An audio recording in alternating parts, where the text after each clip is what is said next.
नमस्कार मित्रांनो. मुंबईचा पाऊस नवी मुंबई झाली म्हणून काय झाले? पाऊस जुन्या मुंबईसारखाच होता. खरं म्हणजे इतक्या उशिरा घराबाहेर पडायलाच नको होते. पण बायकोची कटकट आणि पावसाची रपरप ह्यात पाऊसच परवडला.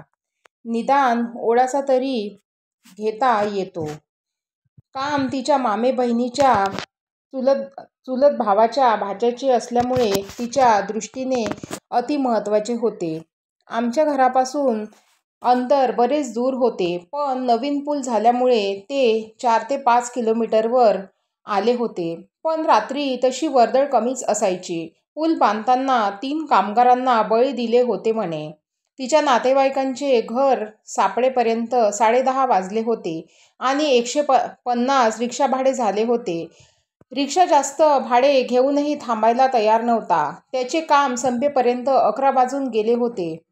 आता ह्या गल्ली बोळातून महामार्गापर्यंत पोहोचायला अर्धा तास सहज जाणार होता. मग पुलापर्यंत अंतर पाऊण किलोमीटर, पूल एखादा किमी की लगेच गाव, त्यातील महामार्गावरील बार, हॉटेल्स दिसतातच. आणि मग तिथून माझं घर 1.5 तास, अशा प्रवासाची मानसिक तयारी करून ठेवली. चला निघतो आता, फार उशीर झालाय. हो ना, परत याल तेव्हा वेळेत या, असे म्हणून दार लागले सुद्धा. पावसात आणि भटक्या कुत्र्यांशी सामना करत करत एकदाचा मार्गावर पोचलो. लांबवर पूल दिसत होता. रिक्षा मिळवण्याचा संभवत नव्हता. अशा प्रसंगी सर्व रिक्षांना उलट दिशेला जायचे असते. कुठलेही वाहन थांबायला तयार नव्हते. पुलाच्या अगोदर 2 मोठी वळणे होती. पुलावरून ह्या वाऱ्या पावसात जाणे शक्यच नव्हते. अजून एखाद्या भुताची भर पडली असती, पण वळणाकडे जाणे भाग होते.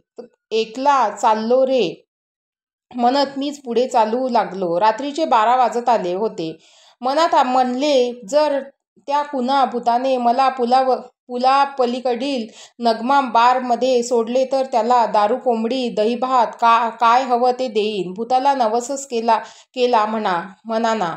पावसाचा जोर फारच वाढला होता. 2 हातावरचे पण काही दिसत नव्हते. नशिबाने माझा रेनकोट पिवळा फडक होता, लाईनमन सारखा, त्यामुळे निदान अपघात तरी झाला नाही. तेवढ्यात एक गाडी हळूहळू डावीकडून येताना दिसली. त्यालाही पावसामुळे ड्रायव्हिंगचा त्रास होतच असणार. वळणाच्या अगोदर मी गाडी जवळ आली की बिनधास्त मागचे दार उघडून घुसायचे ठरवले. गाडी जवळ आलीच वळणाकरता वेग कमी केला असावा. आत शिरून धाडकन दार लावले आणि हातांनीच चेहरा पुसला. थँक्यू म्हणायला तोंड उघडलं. ते उघडच राहिलं. गाडी चालत होती, पण ड्रायव्हर नव्हता. गाडीत मी एकटाच होतो. वळण तर जवळ आले होते. पुलावरच भूत माझा बळी घेणार होते. रामरक्षा आठवेना. तेवढ्यात एक मनगट आत आले आणि गाडी वळाली. आता मात्र माझे अवसान गळाले. धाडकन सीटवर आडवा झालो आणि डोळे गच्च मिटून भूमिरूपी सुरू केले.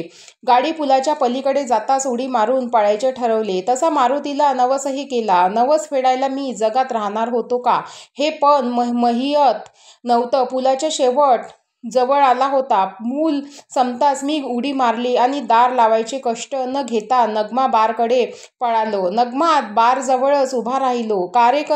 कारेकर आत होतास? अरे जरा पतियाला भर ओला झालायस, अंग तरी पुस. ते नंतर निम्मा पेग पोटात जाताच जीवात जीव आला. कारेकर माझ्याकडे पाहत उभाच होता.